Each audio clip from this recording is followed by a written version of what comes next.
नमस्कार दोस्तों, मैं आचार्य रविंद्र अध्यात्म अवेयरनेस पर आपका स्वागत करता हूं। दोस्तों, आज का विषय है क्या दक्षिण मुखी मकान आपको अच्छा लाभ दे सकता है, चमत्कारी लाभ दे सकता है। कैसे दक्षिण दिशा में क्या क्या सावधानी रखें और सही फल देने के लिए कैसे दक्षिण दिशा का निर्माण करें।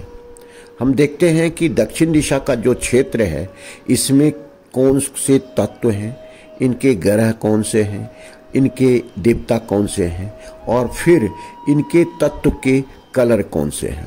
अब ध्यान से समझें, दक्षिण दिशा का पूरा क्षेत्र जो आता है वह आपका 135 डिग्री से 225 डिग्री के बीच में आता है। यह पूरा क्षेत्र 3 ग्रहों से संचालित होता है। अग्नि कोण जिसके ग्रह शुक्र हैं, सेंटर दक्षिण जिसके ग्रह मंगल हैं और नैऋत्य कोण जिसके ग्रह राहु और केतु हैं। ऐसी स्थिति में हम देखते हैं कि यह 2 तत्व से संचालित होता है। अग्नि तत्व जिसके रंग लाल है, पृथ्वी तत्व जिसके रंग पीला है। अब ये देखें कि अग्नि तत्व कहां से कहां तक आता है। यह आपको 135 डिग्री से लेकर के 190 डिग्री तक पूरा जो है सो अग्नि तत्व आता है। यह अग्नि तत्व जिसका कलर लाल है, तो अग्नि से संबंधित ही अगर यहाँ पर वस्तु का निर्माण करवाते हैं, घर का निर्माण करवाते हैं, जैसे अग्नि से संबंधित क्या है, किचन। अग्नि से संबंधित क्या है, यहाँ पर जो भी बिजली का घर, बिजली का सामान इत्यादि या बिजली के उपकरण रखते हैं तो ये फलदायक होता है। अगर यहाँ पर हम दूसरा कोई तत्व जैसे जल तत्व का कोई भी निर्माण या रखते हैं कलर इत्यादि जैसे नीला, ब्लैक, तो ये हानि देता है। क्योंकि इसलिए कि अग्नि और जल में शत्रु का संबंध है, शत्रुता है, तो ऐसा भूल करके भी नहीं करना है। दूसरा तत्व है पृथ्वी तत्व।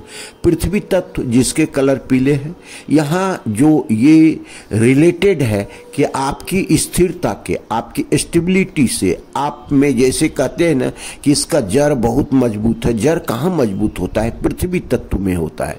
तो पृथ्वी तत्व जहाँ सख्त है वहाँ का पेड़ पौधे हिलता डोलता नहीं है, गिरता नहीं है, तूफान में उखड़ता नहीं है। तो यही पृथ्वी तत्व का काम है।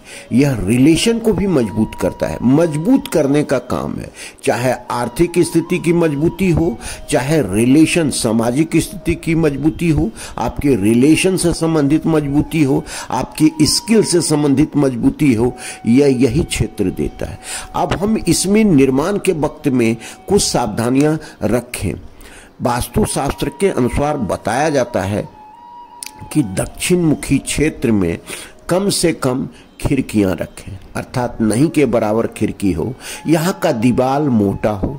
अगर सभी दीवार 4 इंची का बन रहा है तो यहाँ 9 इंची का दीवार बनाए, 8 इंची का दीवार बनाए, 12 इंची का दीवार बनाए, तो यह आपको मजबूती देगा, आपके नेगेटिव एनर्जी को समाप्त करेगा। घर में जो आकस्मिक कोई घटना इत्यादि होता है उसे नहीं होने देगा। अब उसके बाद देखें, इस क्षेत्र में कभी भी आप जल का निर्माण नहीं करें, जल का कलर को नहीं लाएं। जैसे पूरी दक्षिण दिशा में नीला और ब्लैक कलर को आपको नहीं रखना है। यहाँ पर गड्ढा, boring, underground water tank, safety tank, ये सब नहीं निर्माण करना है, क्योंकि ये आपको शुभ फल देगा। इसके लिए हम वास्तु बता रहे हैं। तो ये निर्माण आपको यहाँ पर नहीं करवाना है। अब अगर हम वास्तुशास्त्र के अनुसार घर का निर्माण कर रहे हैं तो और आपका घर दक्षिण मुखी है तो अधिक से अधिक खुला स्थान उत्तर और पूर्व में रखते हैं तो ये घर शुभ होगा, फलदायी होगा। दक्षिण मुखी मकान में ब्रह्म स्थान को विशेष रूप से महत्व दिया गया है, क्योंकि ब्रह्म स्थान किसी भी व्यक्ति का नाभि जो होता है उसका ब्रह्म स्थान होता है। और नाभि जो आपके पोषण का आधार है, पोषण की शक्ति है, ऊर्जा का संचार करने वाला ये जगह है। जैसे माँ के गर्भ में कोई भी बच्चा रहता है तो उसको पोषण जो मिलता है, उसको खान पान जो मिलता है, वह माँ के नाभि से मिलता है, नाभि से कनेक्शन होता है।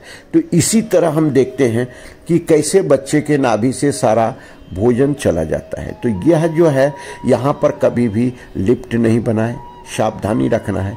यहाँ पर कभी भी आप अग्नि तत्व अर्थात किचन इत्यादि नहीं बनाएं, यहाँ पर टॉयलेट नहीं बनाएं, यहाँ पर बहुत हैवी कोई पिलर नहीं डालें, ये सब यहाँ पर किसी प्रकार का कोई गड्ढा इत्यादि भी करवा करके नहीं रखें।